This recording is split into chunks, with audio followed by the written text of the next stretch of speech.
Falar sobre mobilidade urbana é falar sobre um direito que é de todos. E em Foz do Iguaçu, os conceitos de mobilidade urbana devem levar em conta outros fatores, como o fato de ser uma tríplice fronteira e também uma região turística. Para debater este assunto e conhecer um pouco sobre o Plano de Mobilidade Urbana de Foz, conversamos com a professora Patrícia Zandonade e o engenheiro Rudy Petzold. Patrícia Zandonade é doutora pelo Programa de Pós-Graduação em Energia, Ambiente e Sociedade da Universidade Federal do ABC, onde desenvolveu pesquisas com a temática da mobilidade urbana e desigualdade na utilização energética nas metrópoles. Possui graduação e mestrado em Arquitetura e Urbanismo e é professora no curso de Arquitetura da UNILA.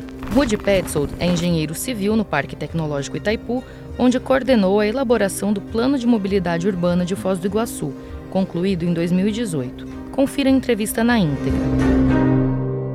Professora Patrícia, Rudy, obrigada por vocês terem aceitado o nosso convite para a gente conversar um pouquinho aqui sobre mobilidade urbana, né, que é um tema tão importante que às vezes talvez a gente até nem para refletir muito, mas está tão no nosso dia a dia, né, está tão no nosso automático talvez a gente não para pensar, mas como vocês pesquisam e trabalham, atuam nessa área, né, então tem umas informações importantes para trazer para a gente.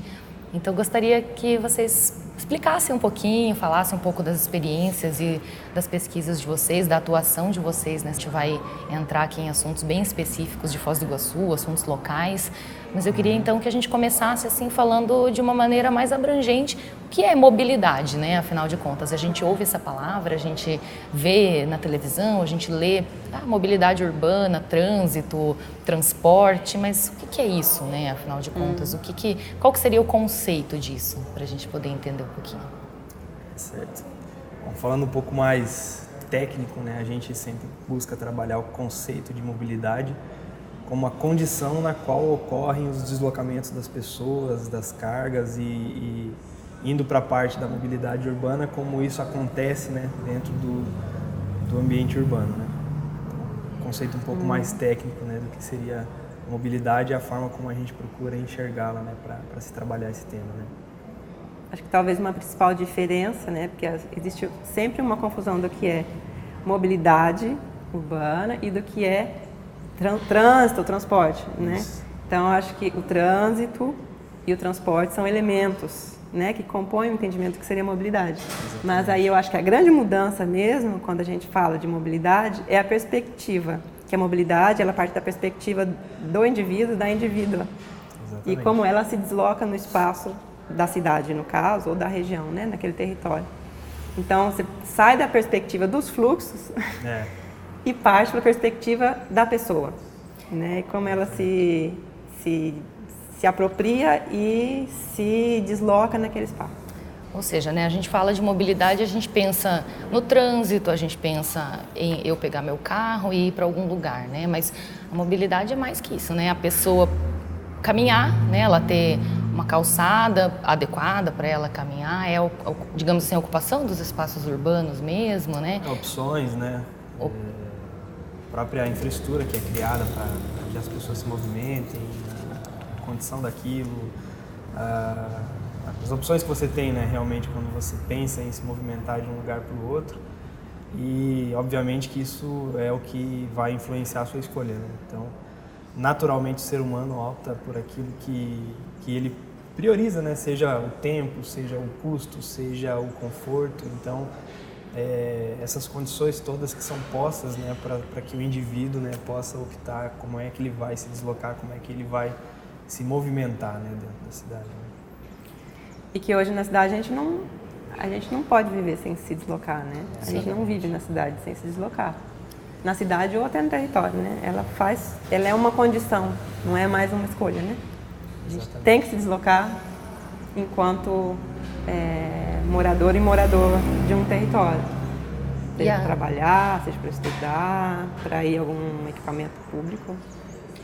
E a questão da mobilidade, ela passa também muito pelo acesso, né, aos aparatos, né, digamos, ao transporte público, ao transporte individual, enfim. A infraestrutura que dá essa condição, né? E como é que isso entra na pauta, por exemplo, dos planejamentos urbanos, né? A gente tem um Plano Nacional de Mobilidade Urbana, né? Qual a preocupação que é colocada nesse plano, por exemplo, sobre o que a gente precisa refletir para melhorar e oferecer condições de mobilidade mesmo para todas as pessoas, né? Seja quem se desloca a pé, seja quem se desloca de ônibus, seja quem precisa de uma questão de acessibilidade, né? Como que isso é colocado nessas discussões mais de alto escalão, digamos assim?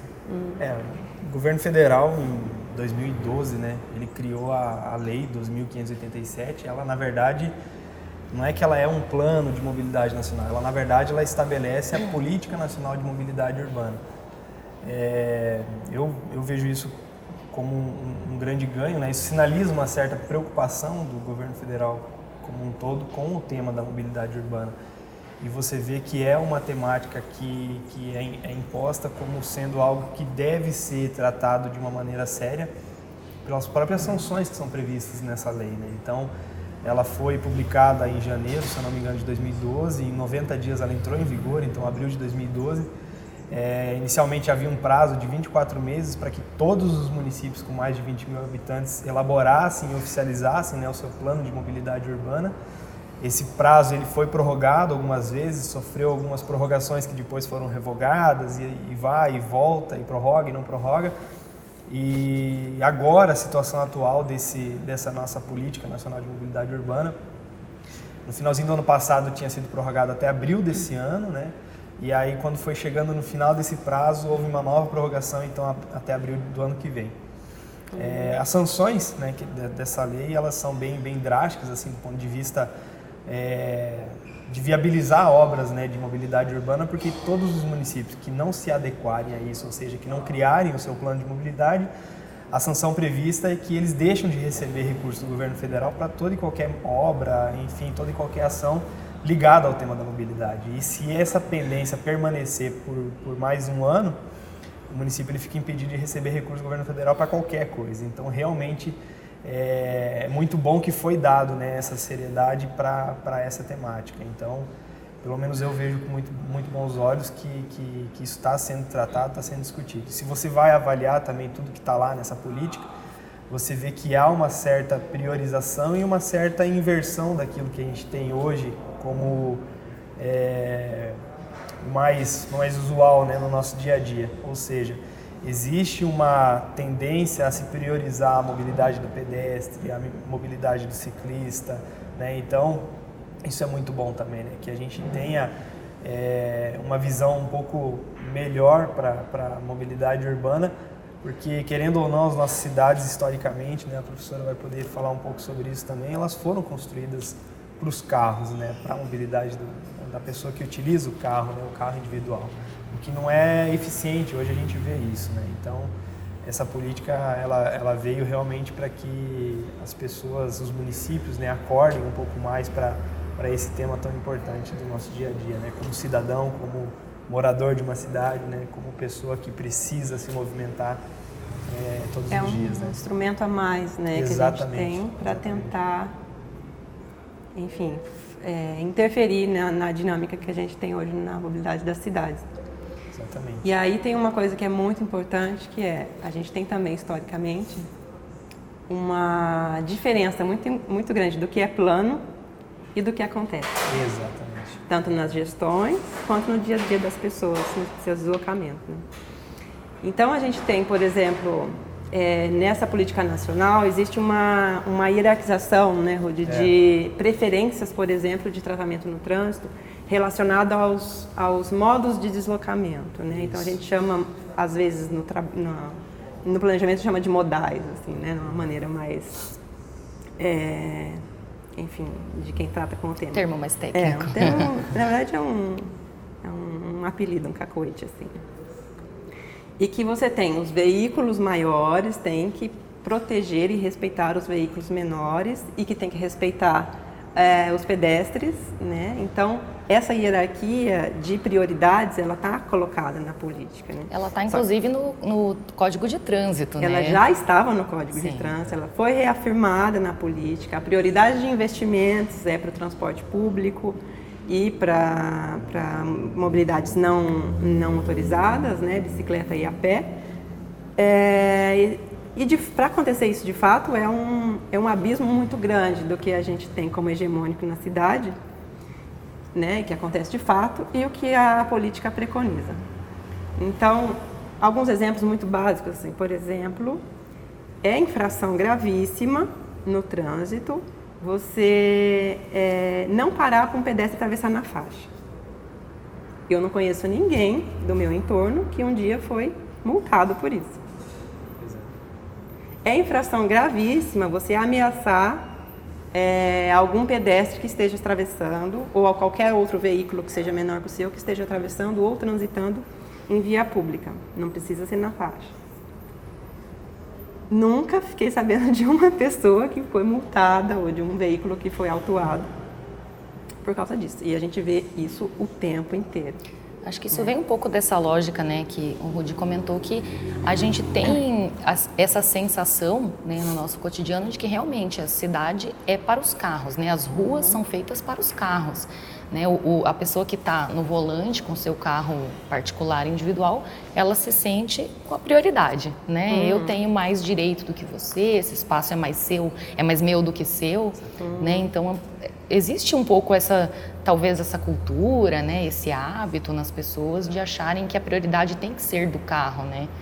Que é uma grande hegemonia a modalidade do carro, né, no que se refere ao pensamento das pessoas que transitam nas ruas e também dos planejadores das cidades ainda, né, infelizmente. Isso vem mudando com muita força, mas ainda a gente tem isso é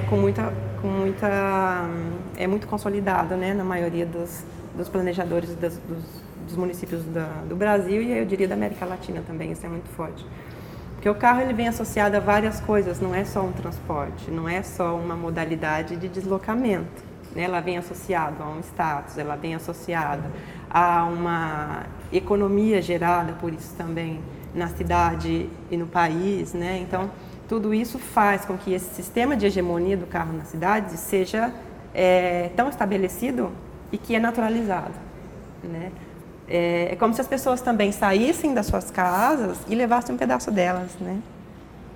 Exatamente. E aí você leva um pedaço da sua casa, do seu território, da sua propriedade, da sua intimidade junto. Fecha os vidros, de preferência com isso filme, né? Para ninguém te ver lá dentro, né? E aquilo é seu, né? E aquilo é seu, aquele é o seu espaço. território. Então você leva contigo a apropriação de um espaço da cidade que é muito maior do que o seu corpo. Então é como se fosse um ciborgue, né? sai na cidade assim acoplado a uma máquina e aquela máquina faz parte da sua personalidade, da sua distinção, né? E também isso distingue classes sociais, isso distingue onde você mora, que tipo de pessoa, o carrão do boy, o carrão do senhor, né? Enfim, tem todas essas distinções aí também que são feitas a partir desse ciborgue.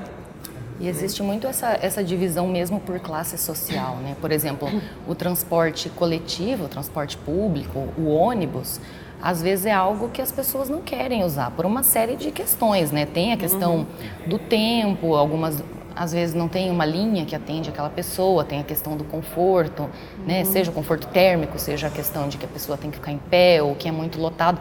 Tem isso também, né? Eu acho que uma dificuldade talvez seja isso. Como que você também quebra essa lógica de desestimular o uso do carro sem oferecer também uma outra opção minimamente viável para as pessoas, né? Não é só viável, mas é também a questão de qualidade, né? Acaba não sendo interessante, não só pela questão de habilidade, né, econômica, querendo ou não, não é caro, né? Mas assim, às vezes não é interessante justamente pelo tempo, pelo conforto, pela praticidade, né? Muitas vezes, né, que se tem, né, no transporte público coletivo. Então realmente é uma quebra de paradigma muito grande, né? Que não é interessante muitas vezes, enfim, passa por diversas o usuário em si, às vezes, que está fazendo utilização, às vezes ele faz porque é a única opção dele, né? Não é porque ele optou por aquilo porque era mais vantajoso, né? Mas às vezes é porque é a única opção mesmo que ele tem, né? Então, desestimular as pessoas que têm outras opções é um desafio, né? Hoje, né? a cidade como um todo. É que eu acho que para a maioria o transporte público, na maioria das cidades, ele é caro em relação ao automóvel mesmo, né? Na maioria das cidades, sobretudo nas cidades espalhadas, né? Que vão crescendo, como é o caso de Foz do Iguaçu, que vai crescendo vários bairros desconectados, né? Como loteamentos daqui, outro ali. Então, assim, quando a gente fala de fatores que podem incentivar ou desestimular o uso de um modal, a gente geralmente tem 4 que são pilares, assim, além de outras questões simbólicas. Tem o custo, né, da viagem, que a gente chama de viagem todos os deslocamentos de um ponto para outro na cidade, né? O custo da viagem, a confiabilidade, né, no que se refere à pontualidade, que ele vai estar lá, você vai voltar com ele, que é a confiabilidade nesse modal. O conforto, né, de que você vai estar... você não vai estar espremido, que você não vai cair no ônibus porque alguém vai frear, enfim, né? Você não vai estar com aquele calor de Foz de dezembro, com as janelas de muita gente apertada, né? E você tem a segurança de que você não vai sofrer nenhum acidente, ou que você não vai sofrer nenhum assalto, nenhuma questão de violência urbana. Então, se você associa esses quatro fatores, você pode ir criando política pública de estímulo a um e desestímulo ao outro. Não é questão de você impedir, não, a partir de agora você não usa mais carro, não é isso. Né? Todo mundo vai escolher os seus modais, a partir daquilo que ele está valorizando como um fator importante. Né? Eu quero pagar mais porque eu preciso ir com um ar-condicionado a 15 graus, não sei, entendeu? Como assim?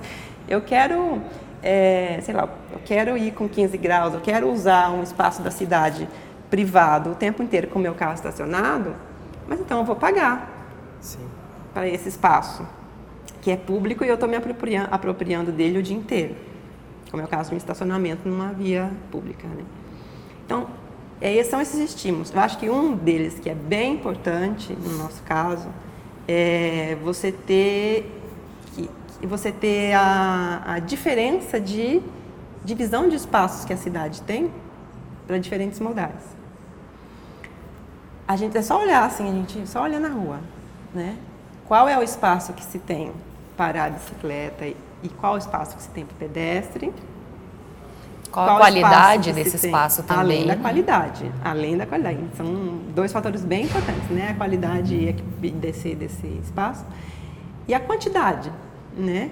A gente tem 20 a 30% de todos os espaços da cidade destinados aos carros. Já não se acha vaga para estacionar, né? Já tem uns horários em que, falando de Foz do Iguaçu mesmo, né? Já tem uns horários em que o trânsito já fica um pouco lento, né? Em algumas regiões. Justamente, e se a gente olhar, às vezes é isso, né? Uma pessoa dentro de um carro, né? É aquilo que você falou, ocupando todo um espaço, né? Muito maior do que ela mesma, né? Uma pessoa Quantos dentro de cada carro. Tem Uma tonelada, um pouquinho, né? Tem esse carrão que está aqui, ele deve ter umas 2 toneladas, né? Então, ele tem lugar para 1 ou 2 pessoas, né? Provavelmente ele anda em uma pessoa. Né? Só. E que é um carro para serviço, mas ele tem sido muito usado 4x4 na cidade. Exatamente. Enfim, que é mais essa coisa simbólica, né? E ele carrega normalmente 70 quilos. Sim.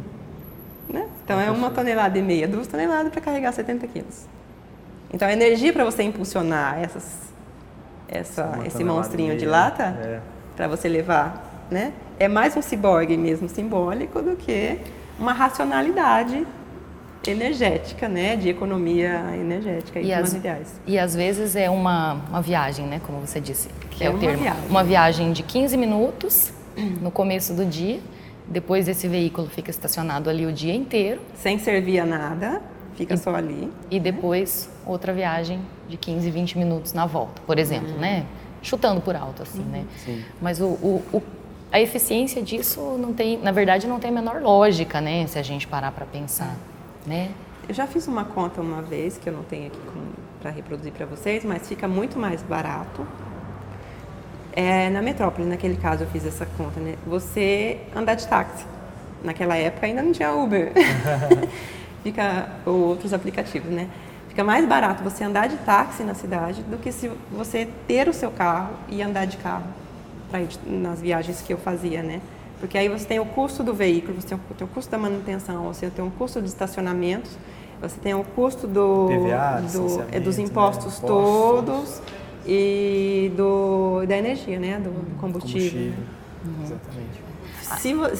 E o seguro, né? Tem que ter. Isso se você não sofrer nenhum acidente que vai te deixar um pouco mais endividado aquele mês.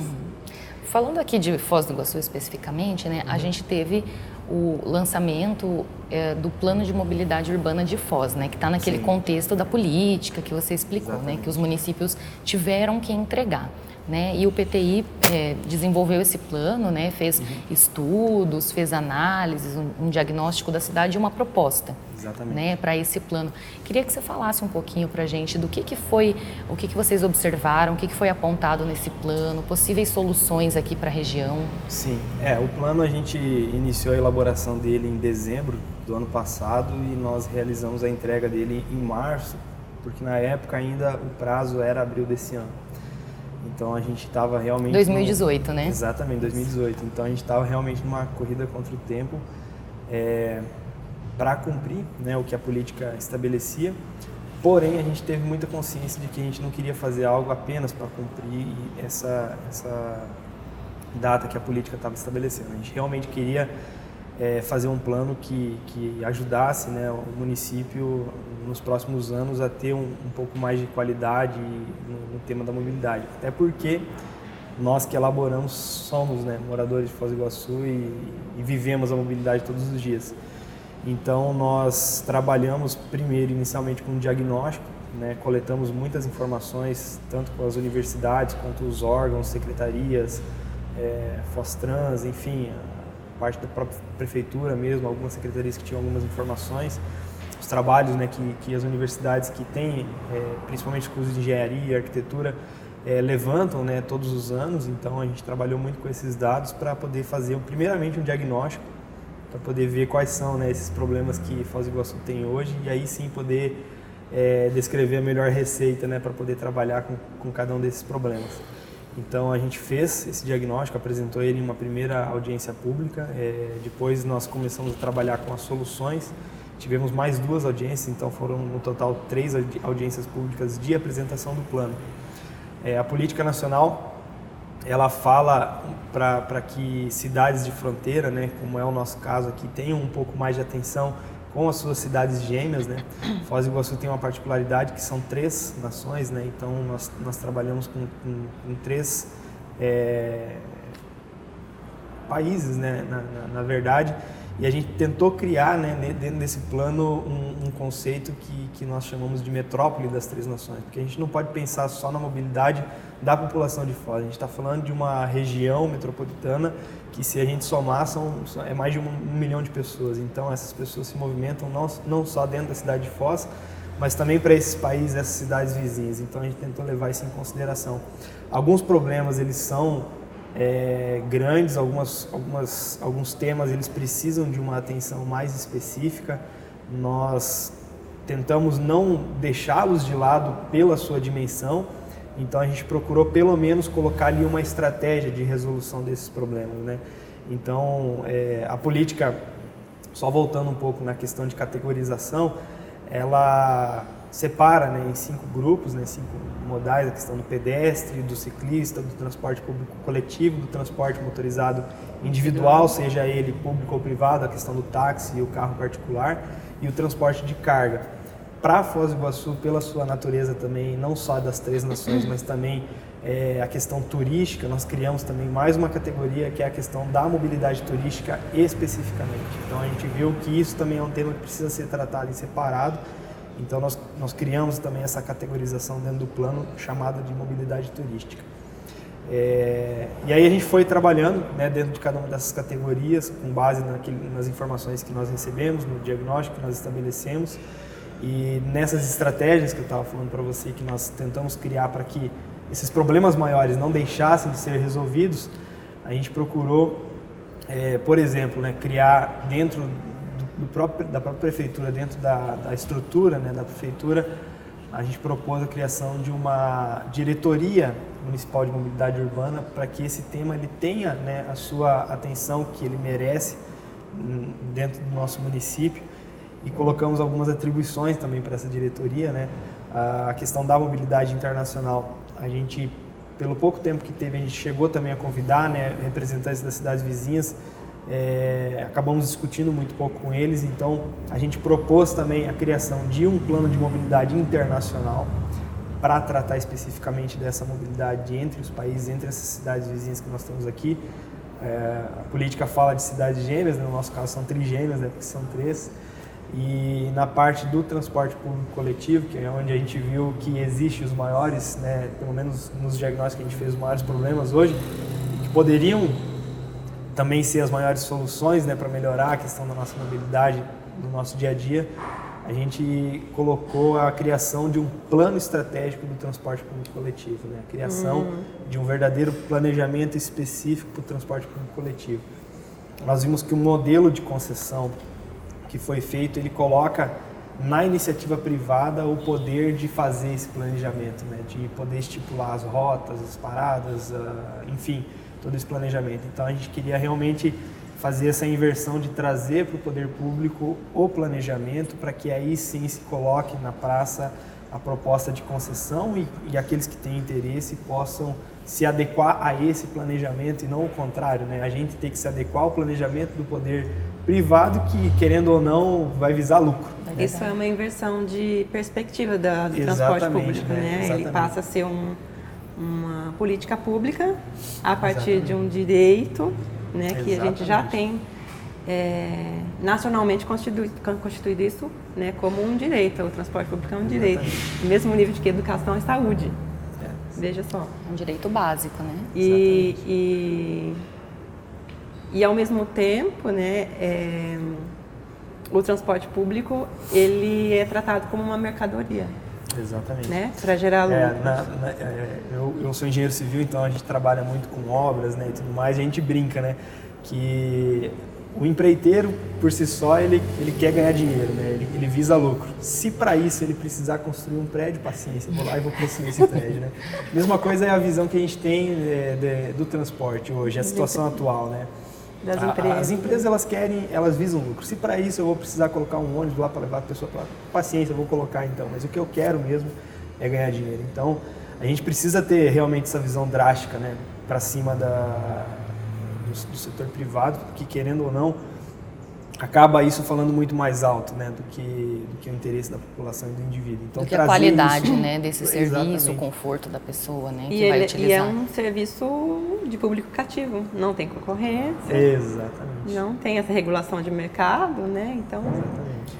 Aliás, uma coisa que eu achei bem interessante nesse plano é que ele tem várias etapas, né, e etapas de revisão, inclusive, e em todas as etapas eu vi que tem lá pesquisa de satisfação, Sim. né, ou seja, Exatamente. Isso vem um pouco na linha também, acho que a professora Patrícia comentou, sobre trazer as pessoas para essa discussão, né, ou seja, trazer quem efetivamente vai ser impactado por isso, né, o usuário. Dentro de cada categoria, né, pedestre, ciclista, enfim, a gente procurou estruturar tudo aquilo que a gente propôs em diretrizes, né? Até anotei aqui na minha colinha, né? Diretrizes, ações, instrumentos, metas, desempenho e órgãos responsáveis. Ou seja, cada uma das ações lá ela tem um responsável para executar, né? E na questão do desempenho que entra muito essa parte da questão da pesquisa de qualidade, né? Porque querendo ou não serão os indicadores, né? E esses indicadores vão ver se de fato o que foi proposto e o que foi feito está funcionando ou não está funcionando, né? Porque senão não tem por que também apenas colocar em prática, mas não resolver. Então essas métricas, esses indicadores, eles são importantes, a gente colocou no plano justamente para medir, né, se o que está sendo feito realmente está resolvendo ou se precisa de uma nova estratégia, uma nova ação. E que esse lugar de usuário, de fala, das pessoas que usam o transporte e que dependem desse transporte, tinha que ser incluído nos conselhos também. Exatamente. No Conselho de Transporte Público da cidade, enfim. Hoje ela é mais ou menos representada pela Associação de Bairros, né? O que eu acho que não configura a representação de usuário. Enfim. E aí também uma outra observação muito importante é que todo esse esforço de tentar mudar a perspectiva do que é o transporte público, de transformá-lo numa política pública, ele pode ir por água abaixo, se não conciliado com outras políticas setoriais na cidade. Uma visão mais ampla do que é mobilidade e não só transporte. Então, para a gente pensar a mobilidade, a gente tem que pensar onde a pessoa sai da sua viagem, né? Onde ela mora, onde ela trabalha, ou onde ela encontra trabalho, né? Ou deveria ter acesso ao trabalho, onde ela estuda, onde ela vai acessar o hospital, onde ela vai acessar os serviços, eventos culturais, biblioteca, universidades. Né? Os equipamentos, né, públicos, né? Acesso à cidade, né? Nesse ponto, a gente achou muito bom, né, o Plano Diretor de Desenvolvimento Integrado Sustentável do município, que foi publicado uma revisão no ano de 2017, se eu não me engano, e que ele fortalece muito o conceito de subcentros, né? Então, a gente viu isso também com muito bons olhos, porque se a gente voltar lá atrás também, a gente vê que os planos diretores que eram criados, eles visavam muito essa questão de setorização. Então, aqui é empresa, aqui é moradia, aqui é comércio e assim por diante, aqui é fábrica. Então, nessa setorização, você tinha muito das pessoas todas saindo de casa para se movimentar para o mesmo lugar ao mesmo tempo, depois elas têm que voltar, então você acabava criando esses gargalos por conta dessa setorização muito engessada, né? No novo plano diretor de Foz, né, esse que eu comentei que foi revisado, existe esse conceito de subcentro. Então, foram criados ali os subcentros, e isso é bom porque você acaba dando uma certa infraestrutura nesses subcentros que reduz a necessidade de deslocamento das pessoas, né? Elas podem contar naquela região onde ela vive, onde ela mora, com mais equipamentos públicos, e isso reduz a necessidade dela se deslocar para um grande centro para poder usufruir disso, né? Então, isso a gente também buscou fortalecer dentro do plano, porque a gente viu que é uma grande jogada, uma grande sacada aí para o município como um todo. Agora, a parte disso, a política, o Estatuto da Cidade, enfim, ele já preconiza que as pessoas precisam ter direito à cidade, né? Sim. Então, com a função social dessas propriedades, das propriedades urbanas. E a gente vê ainda que falta muito esse entendimento de que política de habitação, onde as pessoas vão morar e vão gerar suas viagens, precisa estar associado ao que já existe na cidade, os equipamentos que já existem, né? Para a gente não precisar gerar grandes esforços públicos, tanto de infraestrutura de água, energia, lógica, coleta de lixo, e inclusive transporte público, para as áreas periféricas da cidade, né? Então, a gente tem uma política de habitação, historicamente, aqui em Foz do Iguaçu, né, de periferização de uma grande parcela da população e só de casas. Só casas, né? E aí coloca, além de ser só casas, né, o que não é cidade, né, você ter direito a uma unidade de moradia não é direito à cidade, né? Precisa ter direito à moradia digna, que inclui outras coisas, né? Que seria o acesso à localidade, o acesso às oportunidades urbanas, né? Ou seja, acesso à cidade que já tá estruturada. Exatamente. Né? Então, a partir do momento que a gente tem um plano de mobilidade, que tem uma perspectiva importante de transformação do que a gente acha que deveria ser o transporte público, né, a visão da mobilidade na cidade. Por outro lado, a gente tem ainda a política habitacional no município, que anuncia nos jornais que já tem a previsão de muitas casas, mais de 600 casas na Gleba Guarani, por exemplo. Atrás de Furnas, uma das maiores poluições magnéticas da América Latina, né, que afeta a saúde das pessoas, e que não tem estrutura urbana nenhuma. Mais demanda de transporte, mais demanda de infraestrutura e mais exílio de uma parte da sociedade. A gente tem essa característica aqui em Foz, né? As coisas são um pouco afastadas, né? A cidade é um pouco espalhada, né? E aí você tem o centro, que na verdade não é no meio da cidade, né? É ao lado do rio. Né? Então, assim, a característica de Foz ela é um pouco diferente também e acaba dificultando esses deslocamentos mesmo, né? Dificultando o planejamento. Quer dizer, a mobilidade ela tem que ser pensada muito além, né? Muito legal essa perspectiva. Tem que ser pensada muito além de você pensar uma linha de ônibus, né? Você tem sobretudo associada à política de habitação. Política de transportes desassociada de política de habitação não resulta naquilo que ela se propõe, se ela estiver propondo, enfim, a economia de viagens, né, maior acesso à cidade. Então, não pode ficar uma esquizofrenia de política pública na cidade e que trata só de setores e não trata do funcionamento e da dinâmica das pessoas na cidade, né? E aí com ênfase aquelas pessoas que precisam ter o direito ao transporte público, né? Precisa ser consolidado esse direito, de preferência como não mercadoria, né? Como o passe livre um dia vai ter que ser gradativamente entrar em pauta e ser implementado, né? Então, a partir do momento que a gente incorpora essa questão de acesso à cidade, acesso às centralidades, notificar os terrenos subutilizados, né? Você não fazer uma política pública de periferização de uma grande parcela da população que mais precisa de transporte público, né? Enquanto a gente não fizer essa discussão, a gente não botar isso em pauta, a gente pode ir fazendo plano, Entendi. Realmente, é como você falou no início, né? Existe uma grande distância entre ter um plano e efetivamente isso ser posto em prática, né? Ou ser feito da maneira ideal, né? Eu queria, então, assim, só para a gente poder finalizar, eu sei que teria muita coisa ainda para a gente explorar, né? As próprias questões locais, exatamente. As próprias questões locais, Foz do Iguaçu tem muitas peculiaridades, né? Mas eu queria então que a gente pudesse falar então de maneira, então como que, né, da nossa parte aqui, o PTI, né, que o Rudy está representando aqui, e a UNILA, né, como que essas instituições podem se inserir nesse debate, nessa busca por soluções, né? O desenvolvimento do plano já foi um avanço, a universidade também tem vários cursos nessa área, né? Arquitetura, engenharias, que podem contribuir.